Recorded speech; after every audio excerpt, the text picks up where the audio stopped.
There was a camera on his boat. The camera cost $33,000. It was designed for exactly one purpose, finding a human being in the dark. Versions of it are bolted onto Coast Guard cutters and Navy patrol boats, because in the kind of conditions he described that night, no human eye can do what a thermal camera does. His wife, according to him, fell overboard. He says he searched. He says he yelled. He says he paddled. He says he did everything a husband could do. And then for 9 straight hours, alone on the water with a working infrared system capable of picking up a single body heat signature on the surface of the Sea of Abaco from hundreds of yards away, he never turned it on.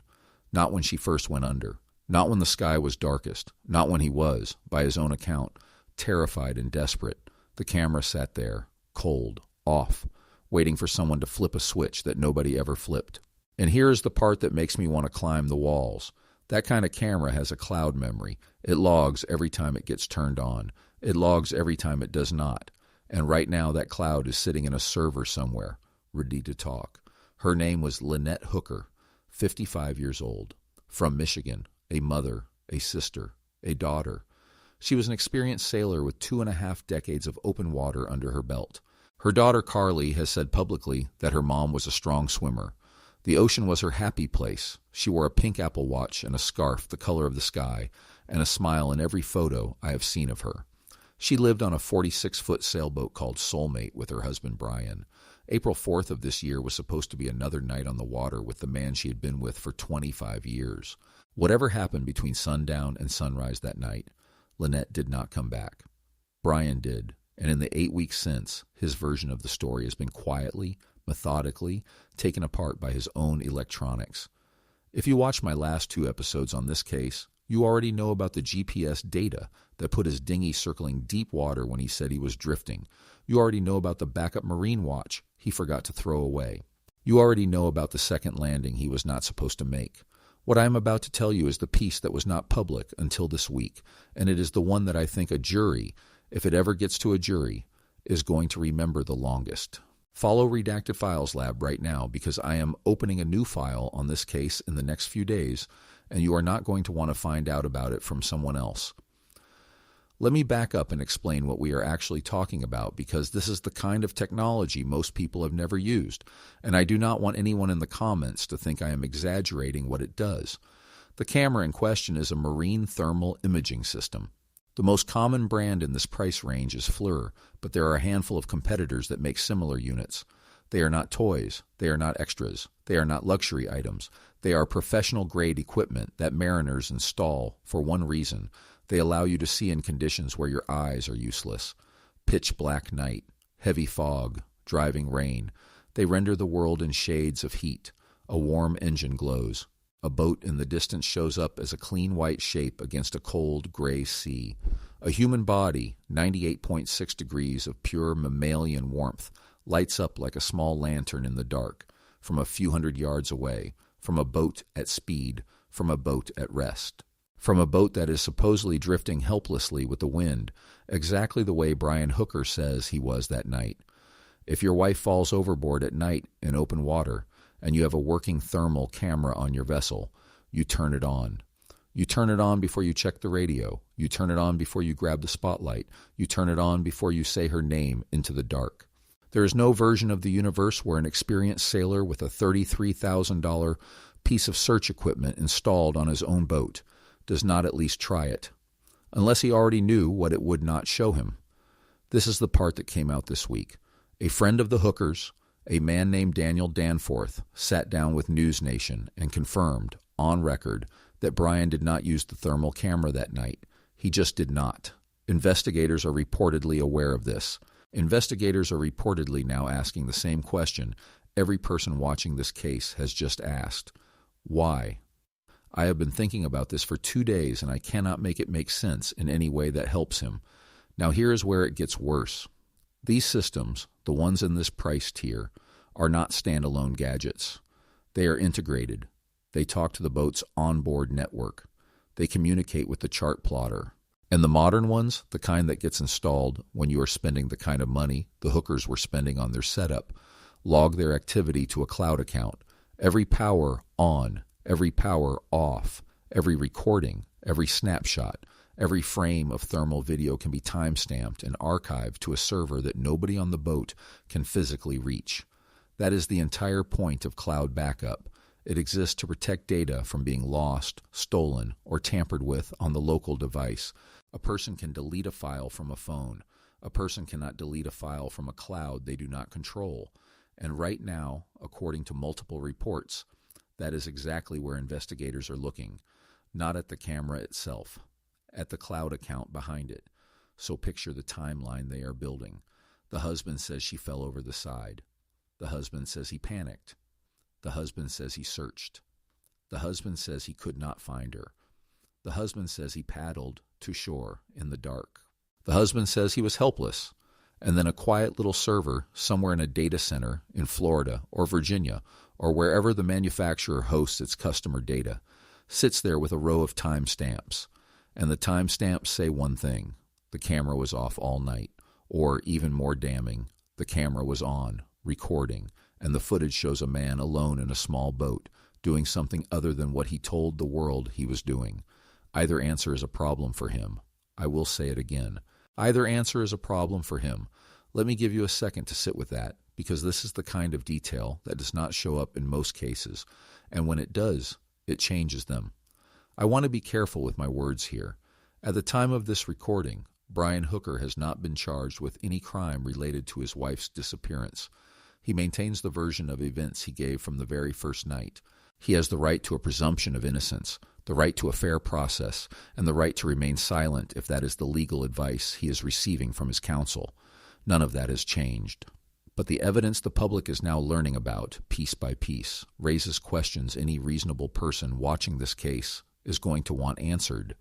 And those questions are not coming from people who are out to get him.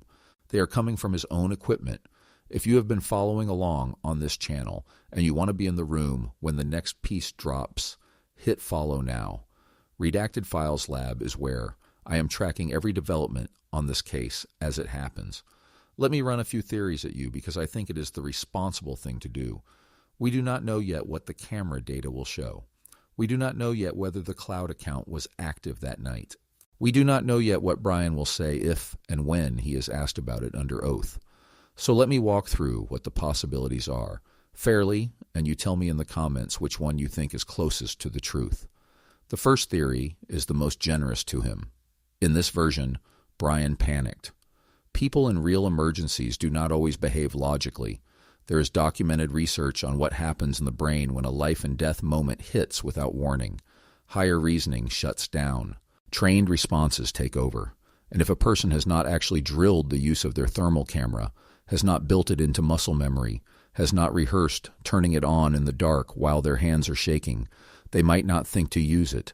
They might fixate on what they can see with their eyes and forget the more powerful tool sitting right behind them. In this theory, the $33,000 camera was a fancy piece of equipment he had never really mastered, and the panic ate his ability to remember it existed. This is a possible explanation. I am not dismissing it. People do freeze. People do forget. The problem is that Brian Hooker, by every account from friends and family I have seen, is not a casual boater. He is a serial planner. He is the kind of man, according to friends, who keeps backup engines, backup watches, backup batteries, backup anchors. He researches his equipment. He optimizes his setup. He has reportedly spent years figuring out how to spoof location data on company vehicles because he liked the idea of being untrackable. This is not a man who fails to learn his own gear. This is a man who specifically buys gear because he wants control over the information it can produce. The freeze theory does not match the person. The second theory is the one that lives in a gray area. In this version, the camera was on, briefly, in the early minutes after Lynette went over the side. Brian turned it on, looked through it, saw nothing, panicked, and never tried again. Maybe he saw something and could not process it. Maybe the camera was pointed in the wrong direction. Maybe the moment was so chaotic that he hit the wrong button and gave up. In this theory, the cloud might show a few seconds of useless footage and then darkness. This theory has the advantage of explaining why he never mentioned the camera himself. He did not want anyone going back to see the small window of time when the camera was active and finding something he did not want them to see. Maybe a clear shot of empty water where, if his story were true, a body should have been. Maybe a clear shot of nobody else in the boat with him. Maybe a clear shot of him doing something that no grieving husband would be doing during the worst minutes of his life. We do not know. The cloud might. The third theory is the one investigators appear to be slowly, carefully building toward. In this version, the camera was not used because using the camera would have produced a record of something he did not want recorded. In this version, the absence of footage is, itself, the evidence. A man who knew his wife was not where she would need to be for the camera to find her would have no reason to turn it on. A man who knew there was no rescue to be made would not need to perform one for the benefit of a system he could not see. And the silence of the camera all night long on the most expensive piece of safety equipment he owned is exactly what you would expect to find if the story he was about to tell investigators was a story that needed the camera to stay quiet. I am not saying this is what happened. I am saying that this is one of three possibilities, and it is the one investigators are reportedly now exploring with the help of subpoenaed cloud records. Here's what I keep coming back to, and I want you to come back to it with me. The thermal camera is not the only thing that points the same direction in this case. It is one of about a dozen now.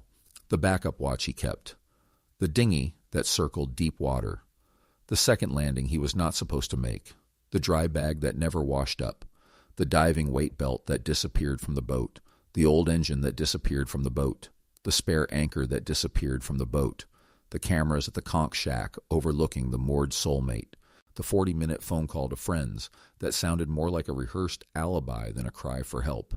The text message about floating 100 yards apart that read like a man who had already studied where the current would put him. And now this. A camera built for one job.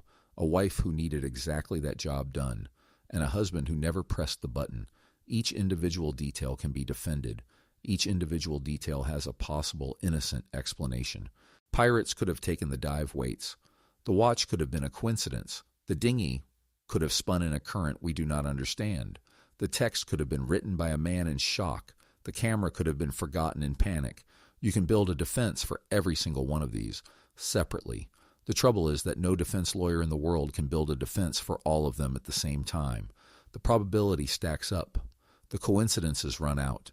And the picture that emerges when you put every piece on the table at once is a picture of a person who prepared for a particular outcome and then improvised badly when the outcome arrived.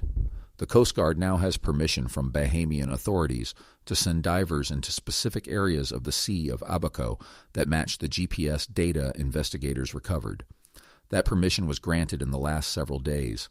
The dive team can move within hours. The FBI is processing evidence at Quantico.